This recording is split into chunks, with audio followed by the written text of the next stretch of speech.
klasik pemasaran, Hallmark, kesuksesan membentuk budaya masyarakat. Kita tentu pernah menulis kartu ucapan selamat kepada orang lain. Salah satu perusahaan yang terkenal di industri ini adalah Hallmark. Sejak tahun 1941, Hallmark telah menjual lebih dari 22 juta kartu. Pada tahun 1985, ongkos pembuatan kartu diperkirakan sekitar 7 sen dan harga retailnya sebesar 40 sen. Hallmark didirikan pada tahun 1910, tapi sejarah panjang Hallmark bahkan dimulai 30 tahun sebelum perusahaan resmi berdiri. Perusahaan ini mulai dibangun oleh sebuah keluarga yang berusaha berjuang meningkatkan kondisi perekonomian saat Amerika Serikat sedang gencar melakukan pembangunan infrastruktur seperti rel kereta api dan jalur komunikasi telegram. Mungkin perlu diingat bahwa pada tahun 1880-an, Amerika Serikat sedang mengalami puncak revolusi industri. Pada masa ini, ada banyak penemuan dan pengembangan produk yang mengubah dunia. Salah satu contoh inovasi adalah berhasilnya Thomas Edison menyalurkan listrik ke New York dan berhasilnya Alexander Graham Bell menyambungkan pesan telepon pertama. Keluarga cikal bakal pendiri Hallmark berjuang keras menjual apapun yang bisa dijual di berbagai tempat, mulai dari pintu ke pintu rumah, toko-toko kecil hingga kereta api. Berkat usaha kerasnya, keluarga ini dapat mendirikan toko kelontong kecil. Salah satu anggota keluarganya, Joyce Clyde Hall, melihat peluang bisnis yang masih belum dimanfaatkan oleh pengusaha lain. Joyce mendapatkan ide setelah mengamati perilaku masyarakat, perkembangan teknologi, dan celah yang belum berhasil ditutupi di industri. Saat itu, masyarakat Amerika Serikat sedang tergila-gila dengan kartu pos bergambar. Kartu-kartu ini langsung diimpor dari Eropa dan memiliki tingkat penjualan yang cukup tinggi. Namun, Joyce beranggapan kartu pos ini masih agak membatasi konsumen berekspresi dalam tulisannya. Di samping itu, masyarakat tak lagi punya cukup waktu untuk menulis surat yang panjang, sementara komunikasi melalui telepon masih jarang sekali dilakukan. Berdasarkan pengamatan dan pertimbangan ini, Joyce membuat kartu ucapan yang menawarkan berbagai tema sesuai pesan yang akan disampaikan. Bagi Joyce, kartu ucapan ini memiliki arti yang lebih mendalam dari sekadar tulisan dan gambar. Kartu ini menggambarkan kelas dan janji tersirat, tidak hanya berupa komunikasi, tapi juga bisa memuat emosi pengirim. Pada tahun 1915, perusahaan mulai memproduksi kartu ucapan Hari Valentine dan Natal setelah setahun sebelumnya Hallmark membeli mesin cetak pertama. Secara bertahap, seiring dengan perkembangan inovasi dan sumber daya yang dimiliki, Hallmark membuat kartu ucapan untuk berbagai momen yang dialami sepanjang hidup masyarakat. Namun perkembangan ini sebenarnya tidak berjalan dengan mulus.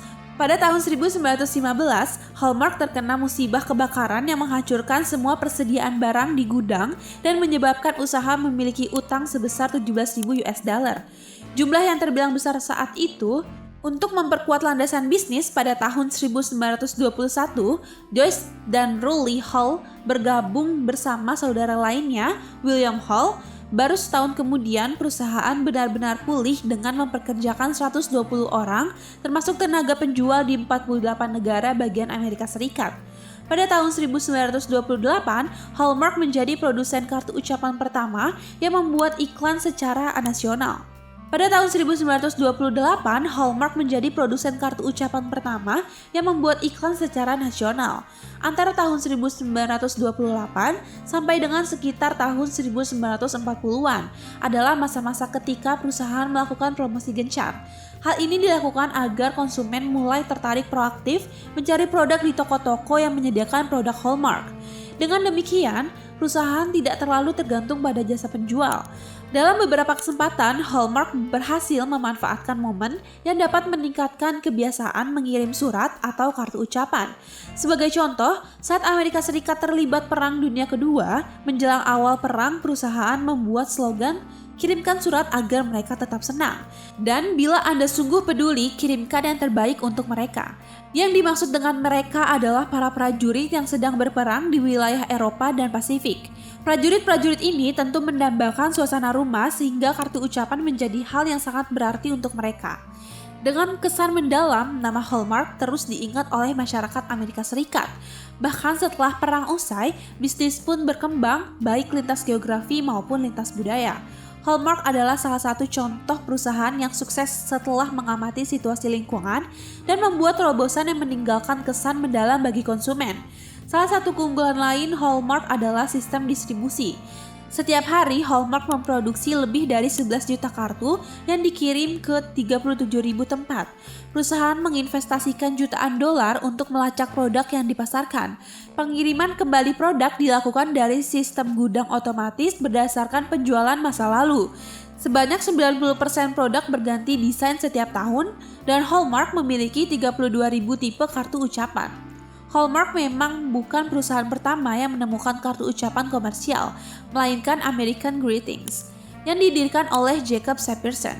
Namun Joyce Hall, pendiri Hallmark, berhasil meyakinkan konsumen untuk membeli berbagai kartu ucapan. Produk ini menjadi begitu populer di Amerika Serikat sampai 50% kegiatan surat menyurat terdiri dari kartu ucapan. Hallmark berhasil mengubah kebiasaan orang berkirim kartu ucapan, terutama pada momen-momen di hari-hari bersifat khusus.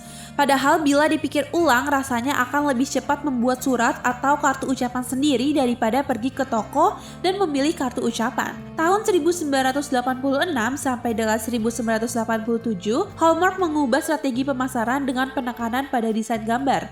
Namun, Hallmark melihat suasana toko juga berperan penting dalam mempengaruhi keputusan konsumen dalam memilih kartu ucapan. Karena sebagian besar kartu ucapan dijual di Hallmark Store yang khusus menjual produk Hallmark seperti kartu, kertas kado, peralatan pesta, dan mainan Hallmark memberikan perhatian besar dalam pengelolaan toko. Untuk menguatkan dan terus mengingatkan konsumen, perusahaan menambahkan kata-kata pada slogan menjadi "When you care enough to send the very best, go to Hallmark". Hallmark juga membuat iklan untuk surat kabar dan suplemen mingguan yang tersedia di semua retail Hallmark dan alamat mereka. Sampai saat ini, mereka masih terus berupaya mempengaruhi pemilihan pembelian konsumen. Hallmark berhasil mengajak dan mengubah kebiasaan konsumen untuk membeli serta memberikan kartu ucapan pada momen spesial. Semua ini berhasil dilakukan padahal Hallmark hanya menawarkan kartu yang berisi gambar dan kata-kata. Mereka menawarkan sesuatu yang berhasil menarik perhatian konsumen dan menjadi bagian dari budaya selama sekian lama sebelum dimulainya era internet.